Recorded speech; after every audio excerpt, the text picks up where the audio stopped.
Assalamualaikum warahmatullahi wabarakatuh. Sahabatku, teman-temanku dimanapun Anda berada. Pada kali ini saya bertemu dengan sahabat saya dari kota Tanjung Pinang. Beliau ini merupakan aktivis wanita, baik majelis taklim maupun yang lain, cukup luar biasa. Kali ini kita mau berbicara tentang seputar bagaimana seorang ibu ketika mau menikahkan anaknya. Saya ingin kita sapa dulu Ibu. Apa kabarnya Ibu? Alhamdulillah, selamat sore pemirsa. Baik, pada sore hari ini angin-anginnya kota Batam ini lagi berhembus. Ya. Untuk penyemangat orang Tanjung Pinang ke Batam. Alhamdulillah Pak Mariono sehat. Alhamdulillah. Oke, saya ingin ngobrol dengan Ibuku ya. Silakan Pak. Saya mendapatkan informasi Ibu dari mana asalnya Bu? Oh, saya kampung kecil saya Manggilang, Manggilang dari mana Bu? Kabupaten 50 Kota, Sumatera Barat. Sumatera Barat, Payakumbuh. Payakumbuh. Suami juga situ? Sumatera Barat juga. Sudah berapa tahun Tanjung Pinang? Seputaran 10. Oh, 10 tahun. Punya anak berapa Bu? 2 Pak. 2. Kabarnya cowok semua ya? Alhamdulillah Allah memberi saya 2 putra. Dua putra itu aja? 2 putra. Alhamdulillah Bapak. Yang pertama umur berapa? Sama 29 tahun. 29. Yang kedua? 26. Oke, terus begini Bu ya. Ada semacam kalau laki-laki ingin katanya punya anak itu laki-laki, harapannya bisa membantu nyuci mobil, membantu bekerja, membantu pekerjaan laki-laki. Begitu juga ibu-ibu berharap anaknya perempuan supaya bisa masak dan segala macam. Nah, saya tanya dengan ibu kan tidak diberikan Allah punya anak perempuan. Iya. Kira-kira anak laki-laki itu menurut ibu bagaimana Bu? Perasaan apakah sama saja atau ada penyesalan? Kalau menurut saya sama aja Pak, tergantung arahan kita sebagai orang tua. Alhamdulillah kalau saya di rumah berbagi tugas dengan anak laki-laki saya. Oh gitu. Berbagi tugas ya, karena saya berharap seandainya dia berumah tangga juga bisa bekerja sama dengan calon istri. Oh. Istri. Ya, tujuan saya begitu. Jadi saya didik anak-anak saya tahu dengan pekerjaan rumah. Mudah-mudahan juga dapat istri, tapi tidak mengendalikan. Oh, kamu harus begini di rumah, kamu harus begini di rumah, supaya jangan sampai seperti itu. Apa anak ibu juga pernah ibu suruh masak, nyuci? Saya suruh tidak, tapi saya mengenalkan ke anak-anak saya. Ini kerjaan seorang wanita, tapi pria juga bisa mengerjakannya. Oh gitu. Begitu Pak. Jadi di rumah itu saya ajar untuk bekerja sama. Kerja sama ya? Iya. Artinya ibu, walaupun ibu punya anak laki-laki, insya Allah ibu tidak merasa kesulitan lah ya mengerjakan pekerjaan. Insya Allah. Oke Bu, saya mendapatkan informasi dari Ibu ya, insya Allah beberapa bulan ke depan anak Ibu mau menikah. Menurut Ibu sebagai orang tua ya, biasanya kalau anak mau menikah tuh Bu, yang lebih sibuk ini bapak atau Ibu? Orang tua tuh kan? Orang tua ya. Ya, maksud saya itu pihak bapak atau pihak ibu yang paling sibuk biasanya? Kalau bercermin ke sekarang saat ini Pak, kayaknya ibu. Iya. Enggak Bu, itu hampir semua orang memang begitu. Jadi gini saya, ternyata teman-teman sama ya. Memang kadang-kadang ibu nih ya, contoh lah kalau kita nak balik kampung kan, ada barang bawaan, ibu yang paling sibuk. Ternyata Ibu Nani ini sama juga, kita paling sibuk Bu ya. Oke, terus gini Bu, kan ibu nih anak tidak ada yang perempuan. Biasanya harapan orang tua itu kan ingin hidup bersama anak. Iya. Dan umumnya kita orang tua lebih memilih hidup bersama anak yang perempuan walaupun miskin Iya. daripada anak laki-laki walaupun kaya. Dalam pikiran saya, mengapa anak orang tua kok lebih memilih ikut anak yang perempuan walaupun miskin? Karena yang di rumah itu adalah anak kita. Iya. Sementara kalau anak laki-laki yang kaya, yang di rumah itu kan istrinya. Iya. Nah, maksud saya, karena wanita ini sangat berperan untuk membahagiakan kita. Laki-laki ini kan banyak di luar nih, yang perempuan ini kan di rumah. Kalau ibu dalam menentukan menantu wanita, kan bagaimanapun menantu wanita itu nanti harus juga ngurus kita di saat kita tua. Nah, ibu cara memilihnya itu gimana, Bu? Apa ibu menghati-hatikan kepada anak atau ada resep khusus atau ibu yang mencarikan? Gimana, Bu? Sebenarnya untuk mencarikan tidak ya Pak. Oh, tidak. Mencari sendiri. Mencari sendiri, tapi tetap ada arahan dari saya. Oh, arahan. Semua tentu kita pengen yang baik-baik ya Pak. Tetap kita berdoa ya yang terbaik. Anak laki-laki sama perempuan saya rasa sama aja.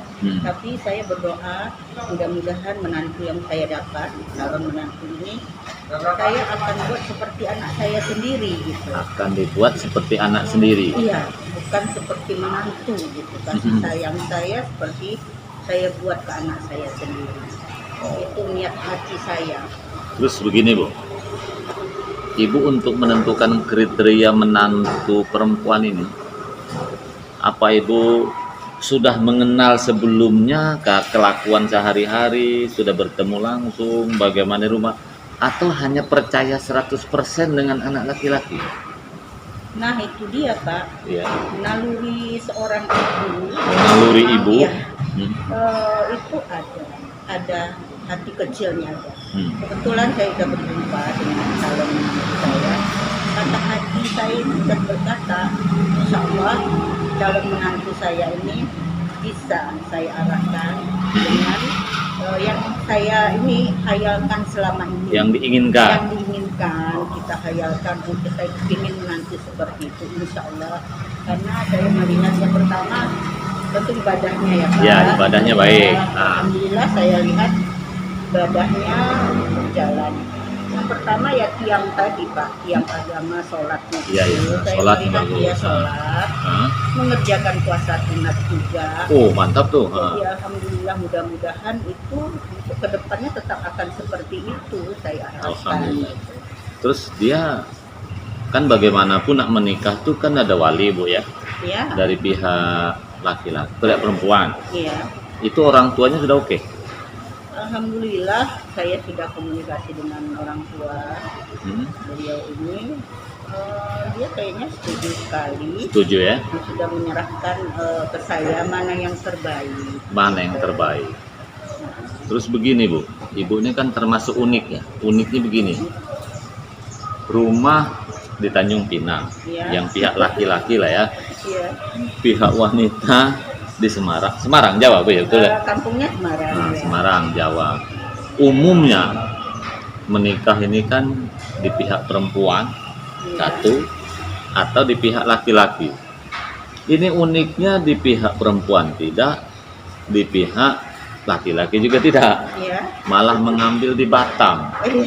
Ini yang memberi ide itu siapa, Bu? Sebenarnya ide ini begini Pak ya, kebetulan anak saya bekerja di Batam. Oh, kerjanya di Batam. Calonnya juga di Batam. Oh, iya iya iya. Orang tua si calon ini di Semarang. Jadi memang niat saya itu dari dulu memang tidak niat untuk pesta besar-besaran. Tidak niat pesta besar. Alhamdulillah kayaknya nyambung juga dengan calon menantu, tidak mau pesta. Oh, maunya sederhana. Sederhana. Jadi memang kayaknya tersambung Pak, karena saya niat saya itu memang nikahnya itu di pondok atau di pesantren. Niatnya di pondok. Begitu. Mudah-mudahan terwujud maunya saya. Iya. Gitu. Ya, Alhamdulillah sore mudah-mudahan. ini jumpa dengan Bapak Ya. gitu kan ya, Oke, Bu. mudah-mudahan. berarti niat di pondok. Tapi kira-kira kalau di pondok pihak anak dan menantu setuju ya? Memang arahan dari mereka berdua juga, Pak. Karena Oh. mereka memang tidak mau pesta. Tidak mau pesta. Oke. Terus orang tua wanita setuju juga ya? Insya Allah, insya Allah. Alhamdulillah. Jadi teman-teman ini unik ya. Walaupun ada juga sih beberapa, karena saya juga pernah menghadiri pernikahan orang yang di pondok pesantren, tapi biasanya ada kaitannya. Misalnya dulu gurunya ngajar di situ, atau anaknya dulu pesantren di situ. Nah, ibu ini nanti insya Allah mau nikahkan anaknya sekaligus walimahnya di pondok, niatnya seperti itu. Tentu kita doakan mudah-mudahan dikabulkan Allah Subhanahu wa taala. Amin. Coba Ibu, rencana Ibu nih Bu, kalau sudah akad nikah, ini kepala Bu ya, atau Ibu ikut anak atau anak ikut orang tua dalam pikiran? Dalam pikiran, Iya, iya. kalau untuk sementara tentu saya akan di rumah. Saya masih kesempatan buat anak dan menantu untuk menentukan hidupnya ke depan. Biarkanlah dia mandiri ya. Biar dia mandiri. Pokoknya selama kita masih bisa bergerak, tahu saya ikut anak. Iya, insya Allah begitu. Nah, ya. Karena kita ini kan udah tua, ini kan lama-lama akan tak bergerak juga kan. Ya, itu Balikan. kita serahkan sama yang satu, sama Allah Subhanahu wa taala untuk kedepannya. Semoga Allah akan memberi jalan yang terbaik. Oke, terus Ibu dari pihak kita lah ya, ada kesulitan nggak ketika misalnya dengan wanita ini minta mahar berapa, minta ini, minta itu, pihak orang tuanya mempersulit tidak? Alhamdulillah sedikit pun tidak gitu. Luar biasa. Alhamdulillah semua diserahkan ke kita. Mungkin karena doa itu Bu. Mungkin karena doa gitu kan. Karena kita memang ingin kesederhanaan. Alhamdulillah sepertinya insya Allah terkabul insya Allah. Karena banyak Bu orang nak melamar ini batal lamaran, gagal nikah tuh gara-gara banyak cintaan lah. Itu dia. Kan banyak kejadian itu kan. Iya. Nah, teman-teman saya pun banyak yang gagal karena minta terlalu tinggi. Tapi alhamdulillah di anak Ibu aman-aman saja. Alhamdulillah saya bersyukur karena saya sudah jumpa dengan calon mantu, sudah bicara langsung, sudah semua sudah dibicarakan. Rencana walaupun nikahnya di pondok, karena memang niat kita Bu ya, dan niat anak disepakati semua. Karena nikah yang terbaik itu sebenarnya bukan pesta ya, tetapi yang penting kan sah akad nikah, yang penting doa, itu saja kan, bukan mewah. Ada nggak rencana mengundang teman-teman keluarga Ibu di Tanjung Pinang atau di mana gitu? Rencana ada, tapi kita fokus ke santrinya dulu Pak. Kita fokus ke santri, fokus ke wali-wali nikah, saksi-saksi nikahnya. Itu akan kita kompomkan dulu. Saudara terdekat itu pasti saudara terdekat ya. Oke, terus terakhir Bu, Ibu kalau misalnya anak nikah Bu ya, kira-kira targetnya berapa tahun lah, kira-kira ingin punya cucu Ibu? Maunya langsung ya Pak. Iya. Karena memang Umur berapa? Umur 29. Yang perempuan berapa? 28 atau 27. 28. Oh ya Allah, pas ideal tuh Bu. Oh iya Bu ya. Jadi rasanya Bu ya, kalau udah punya cucu ya Allah Bu, hidup bergairah lagi. Tapi nggak bisa dampingin bapak kemana-mana lagi nanti kalau udah punya cucu. Iya.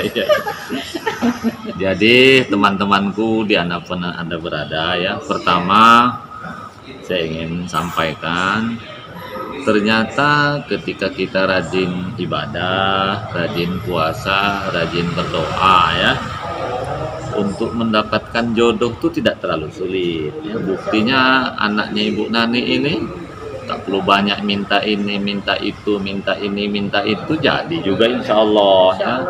Kemudian yang kedua, betul ya, pernikahan itu yang paling penting itu sah dan berkah. Saya ulangi, sah dan berkah. Apa itu sah? Syarat rukunnya terpenuhi. Rukun lah, ada wali, ada 2 saksi, ada ijab kabul, ada pengantin, ada muslim. 5 itu sah. Yang kedua berkah. Nah ini juga pelajaran kepada para pengantin baru ya, apalagi anak yang pertama menikah ya. Memang kalau bisa begitu akad nikah, program pertama itu punya anak dulu. Insya Allah. Karena orang tua kita ini kan ingin cepat ngomong cucu. Nanti dululah kerja siang malam, apalagi sampai meninggalkan suami ke Singapura. Kalau bisa sang suami pun nanti ya khusus pekerja kapal biasanya ya.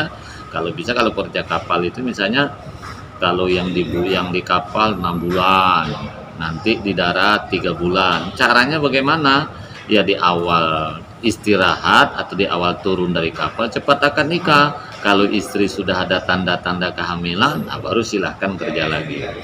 Jadi kata Ibu Nani ini, ya jadi keinginan pertama kalau bisa langsung, tapi kan tak mungkin. Secepat-cepatnya kan 9 bulan juga Bu. Kecuali dia berisi duluan kan. 9 bulan 10 hari. Itu harapan kita ya. Jadi itulah teman-temanku, ya ini pelajaran untuk kita semua. Nikah tidak harus mewah, tapi yang penting sah dan berkah.